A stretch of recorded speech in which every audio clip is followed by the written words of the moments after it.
Welcome back to Solynod Hex, everyone. Today we're holding session number 533, and today's session is sponsored by our generous patrons and donors. Thank you very much, patrons and donors, for your generous pledges and donations. We wouldn't have dynamic lighting and several key token packs without you. And then players at this time, if you haven't already done so, go ahead and add 533 points to your player character as a gift for showing up on time. And thank you very much for showing up on time. When last we left the Order of the Superior Star, they were in the continent of Etreska, in one of the eastern colonies known as Westlink. It was snowing. There was a great wind.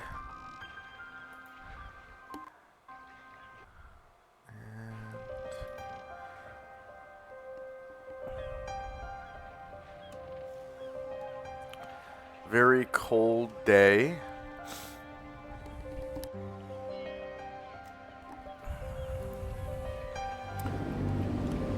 Frosty, the snow is beginning to stick.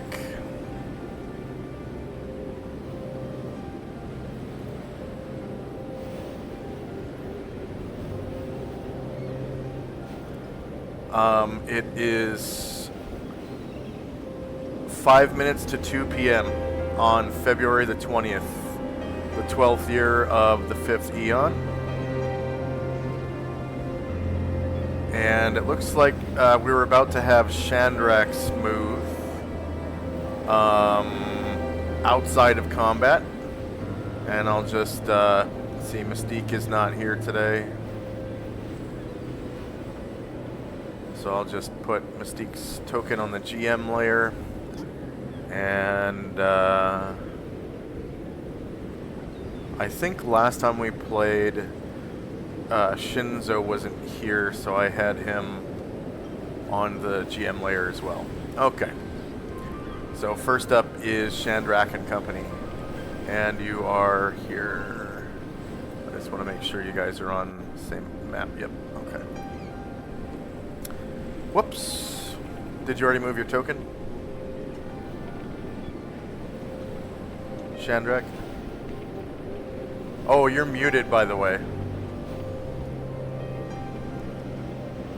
Sorry. No, he kind of teleported into this house somehow. Whoopsies. But, I think I grabbed him when I pinged. There we go. Okay. All right. Chandrak, yeah, so he is standing over the body of the former governor of Westlink, and I'm going to search his body.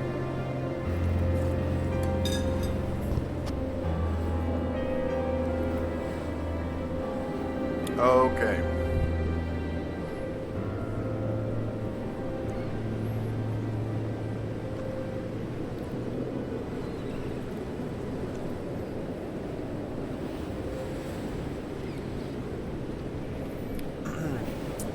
So he has like fidgets or pockets sewn into his clothing, which is the new style. They don't have that in Panoplia. And inside. Oh yeah, not a pouch. It's a pocket. Okay. Yes. Yeah. It's the new style, man. So inside his fidget, you find several keys on a ring.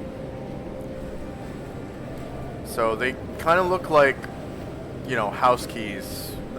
They've got they're made of like black iron. They've got pretty simple looking, you're kind of a lock expert, and it's fairly simple. Like it's for a good lock, just an average old good lock. So it's maybe like 3 teeth on it, you know, of different lengths. Yeah. And they kind of all look similar. Like maybe there's one of them maybe a skeleton key for the house for like the ground floor, and then there might be some other rooms that are locked by the other individual keys. So you'd have to find out by testing or asking. But and then he has several gold coins in his other pocket. So there are like 2 hip pockets, which they call fidgets back then. So they're fidgets, and they're just like the hip pockets today, except they're kind of angled more towards the front, like just on the sides of the groin, rather than the outside of the hip where they are today. So they're a little closer together and right in the front. And so it kind of looks like it might be a little painful. You know, bad design. So there's... Yeah. But the amount of gold is...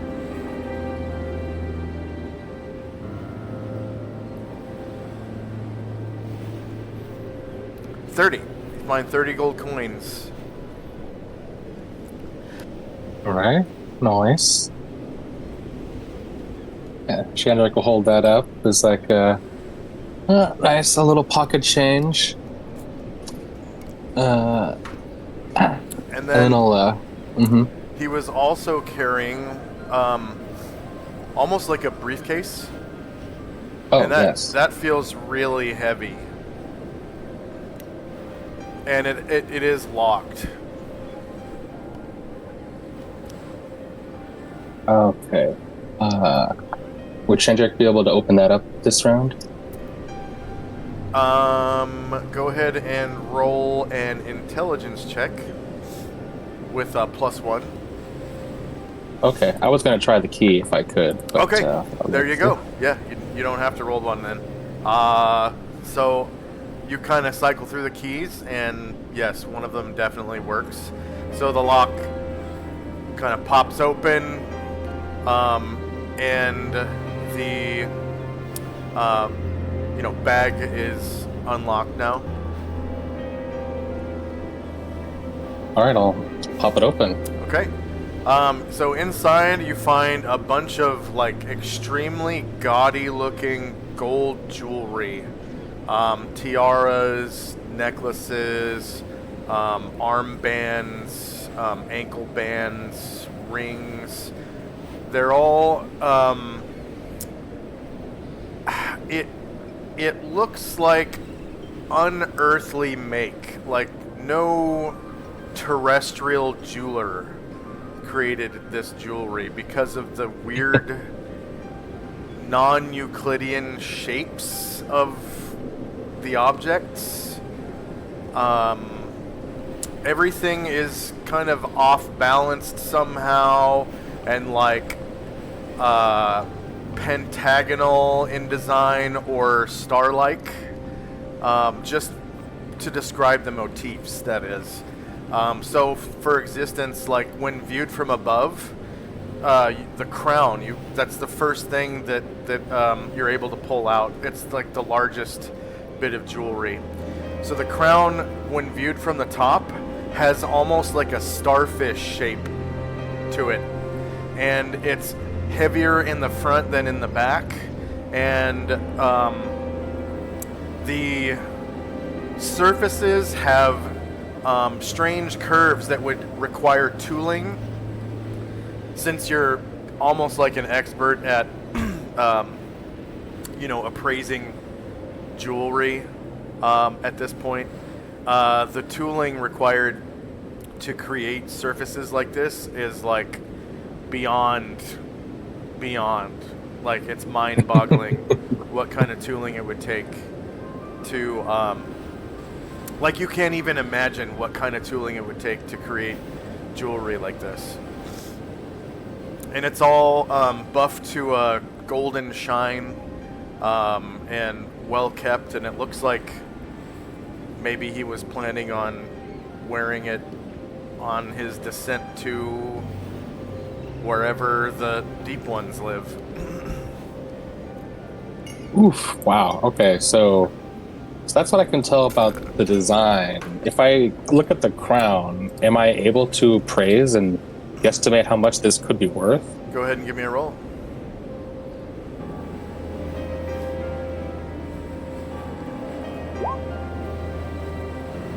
Alright, so just the crown alone, because of the strange designs, to a collector, it would be worth about 5,000 gold, despite its lightweight. Like, it only weighs maybe a pound, so it's comprised of about 50 GP worth of gold weight, but its artistic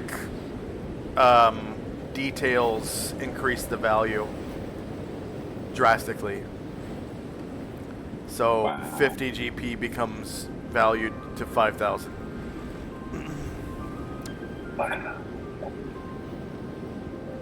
Yeah, Chandra would kind of just like whistle.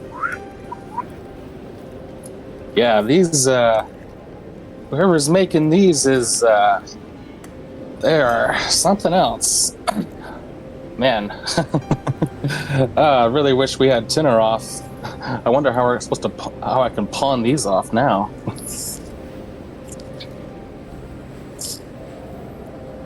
All right. Anything else for Shandrak and company? That'll be all for now.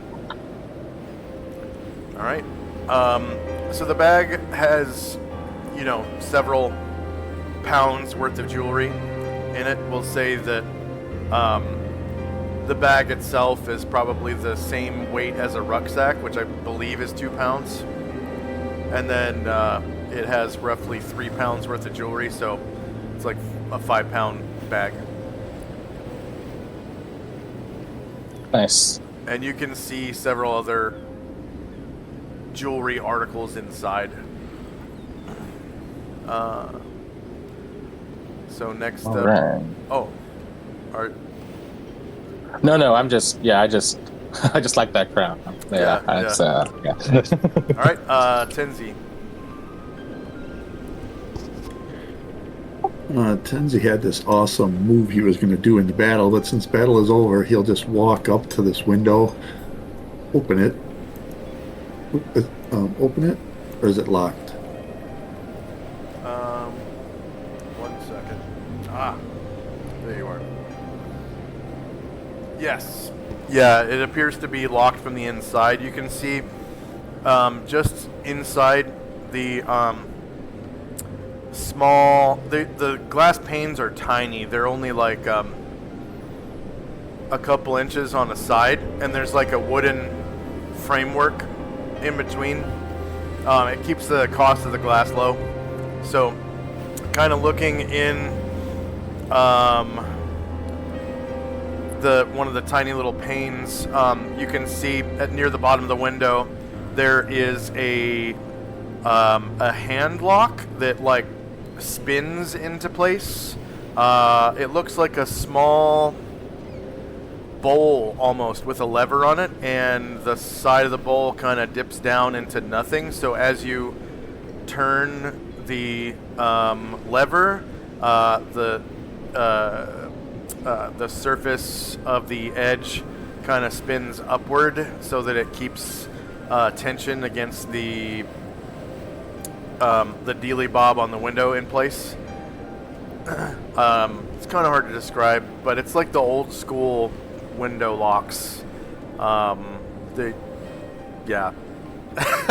It's just a spinning thing with a lever on it. Right. He will, again, since there's not battle, he won't break in, come around.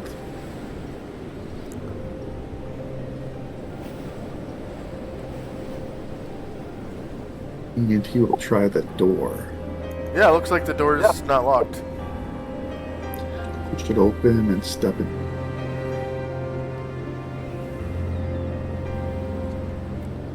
and you can smell and feel a wood fire burning at either end of the house, I guess, because it just didn't. Let's see. Keeping the house warm, and it looks like the dining room is empty because that's the room that's straight ahead of you, and then it looks like there is a room veering off to the right down the hallway. All right, he'll continue moving to here. You can see the fireplace to the north. He will go in there, and then he stops there. That's the end of his movement. And just kind of looks around. So you can see the room has 4 windows. There are 2 beds in here. There is a open and empty hope chest at the foot of one of the beds. And then, I mean, there's like family paintings on the walls and stuff, you know, and like all the people in the paintings have the Westlink look. They kind of look like fishmen, you know, just to put along. And then, yeah, that dining room that you passed kind of looks like it's like half kitchen, half dining room, sort of. So, and Okay. kind of substitutes as a living area, maybe. All right.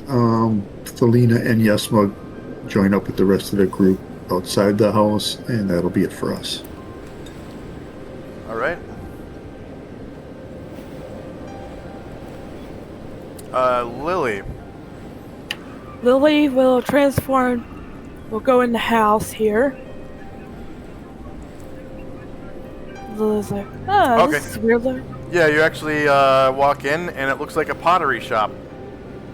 And there's a woman down here, kind of sitting on this this little stool. Actually, I'm sorry, not a pottery shop, but it looks like yeah, like they're selling gold treasures, baubles. Right. So in this room, you can see, okay, several bits of jewelry and gold, like decorations for the home, like small pots, urns, and things of that nature. And the construction of all these items looks extremely foreign, like how I described the jewelry that Chandrak found. Mm-hmm. These items, they appear like they came from another world almost. Their make is off balance, non-Euclidean, pentagonal in nature, star-like, just to describe a few of the motifs. Everything in here is basically what I'm trying to say is they look weird. Yep. They look really weird, strange, just very foreign. Like nothing you've ever seen, nothing like anything you ever saw on Adria or Panoplia. Lily will raise an eyebrow at one of the jewelry. Like, what the heck did they come from? And this woman sitting at the, on like a sales counter type of deal, she looks at you and raises her eyebrow, her fishy looking eyebrow, because she has the Westlink look as well. Oh no. So she has a large double chin, like extra skin hanging on the sides of her neck, you know, big bulging eyes, large fish-like lips, teeth are a little pointy, a little too pointy, and She just kind of looks at you and blinks one eye, and then opens it, and then blinks the other eye and opens it.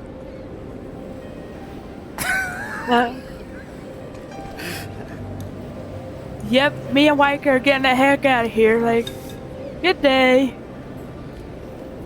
She just waves. I think that'll be it for me.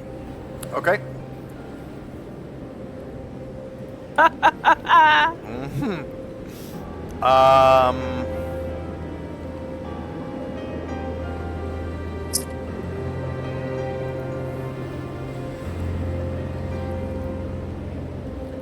So that'll be the end of the round.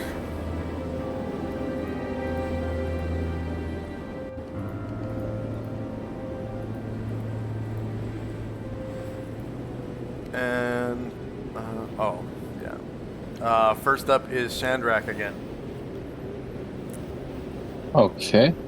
Alright, Shandrak will continue and he will search this hired gun to the south of the governor.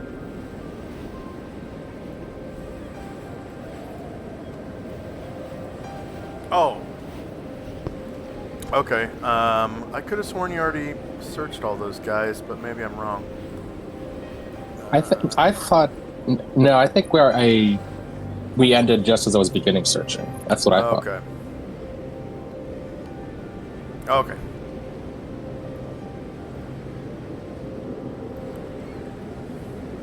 So that guy.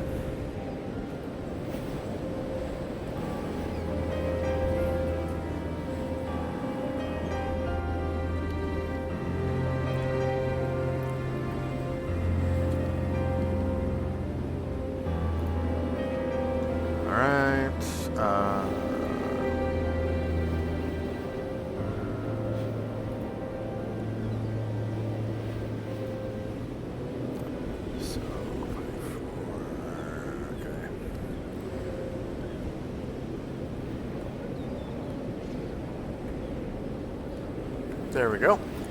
You find a large belt pouch, actually several large belt pouches, containing 390 gold, a bunch of shot, powder, and wadding, and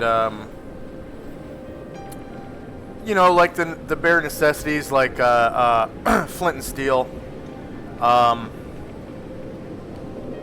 and maybe like a wine skin with water in it. Nice. So almost like a canteen. It's like a medieval canteen. All right, and Ryer will kind of come up and he'll search the this guy north of the governor. I think it was like a helper. Say again. Ryer's gonna search the body north of the governor. This guy right I don't here. think it was a. Yeah. No. Yeah, this that guy. Okay. So this guy, it was a fisherman / merchant sailor. Yeah. Yeah.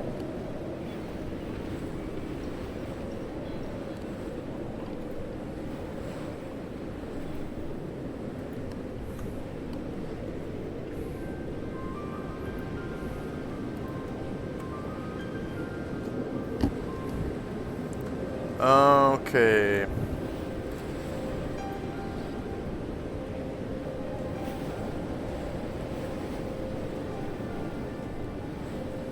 Alright, so you find 30 silver on him.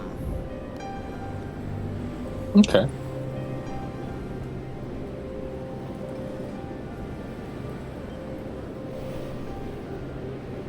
And all these guys have the Westlink look as you're, looking at them. And Erdrin, he will search the last gunslinger who went to the north.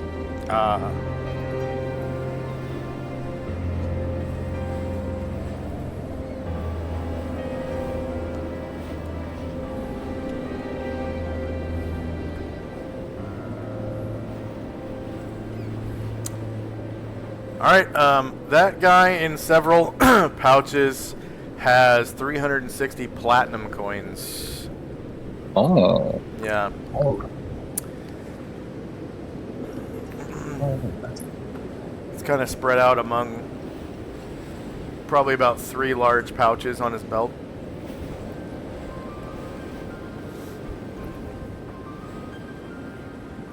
All right, Ryer and Eridrin will kind of come over to Shandrak and get what they collected. And then...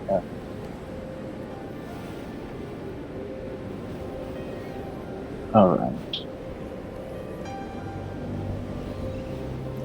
Yeah, Shandrak will just counting coins for now. That'll be the rest of my turn. Okay. So that's in addition to his personal items like the other guys had, you know, like flint and steel, a few knickknacks that look worthless, you know. Maybe a couple of, like a rubbing stone or whatever. You're supposed to rub a hole through it with your thumb over a period of like 20 years.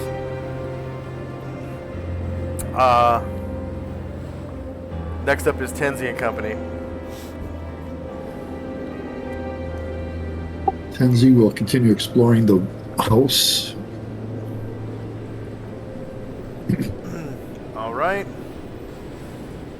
So you find another bedroom on the south end that you're trying to climb into before. There's like a dying fire. Looks like a 3-bed bedroom. There are 2, you know, empty and open hope chests. There's a short stool between 2 of the beds. And in the corner, over here, there is an open and empty, like, wardrobe.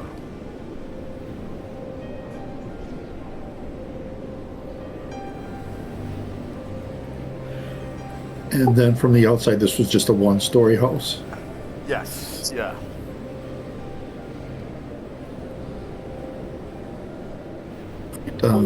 He will exit, close the door,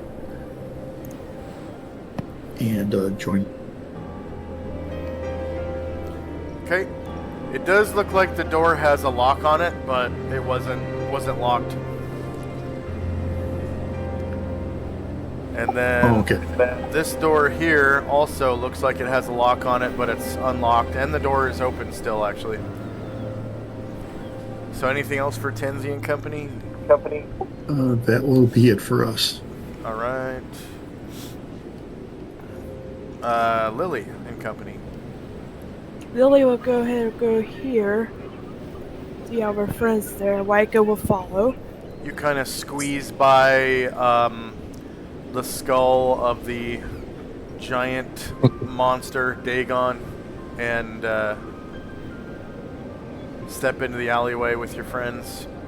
Yes. Oh, hey, Lily. Yeah, it turns out, the governor's thoughts were definitely honest. He was running away with a little bit of loot here, including some very interesting treasures. And he kind of points towards the open briefcase full of the weird jewelry. Yeah, I accidentally walked into a store that had the same crap in there. Oh, I wonder if they'd be willing to buy some of this. I hope so. I don't know. Otherwise, I'd have to, make some connections somewhere. But it's worth asking them. You find anything else interesting in the house, Tenzi? Looks to be abandoned. Yeah, he was trying to make like a leaf, according to his thoughts.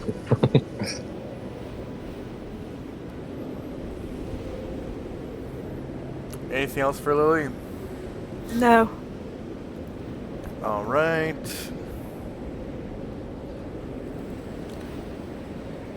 Time now is 3 till 2 in the afternoon on February the 20th, 1285. And first up is Shandrak and Company.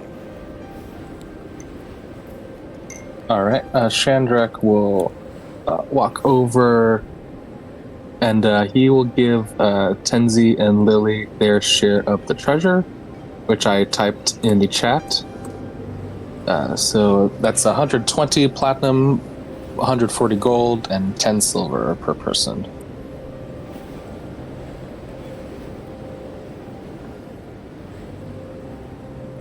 And Chandrak, there we go. Stuck on Astro for a second.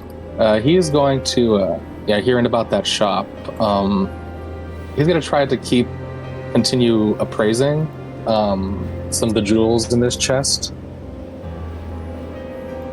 I guess you said there was an armband? Or armbands? Yeah, just go ahead and make one roll for the rest of the, for the rest of the treasure in there. Okay. Okay, so the rest of it looks like it's also worth another five grand. So in total, 10,000 gold worth of jewelry in there. Oof.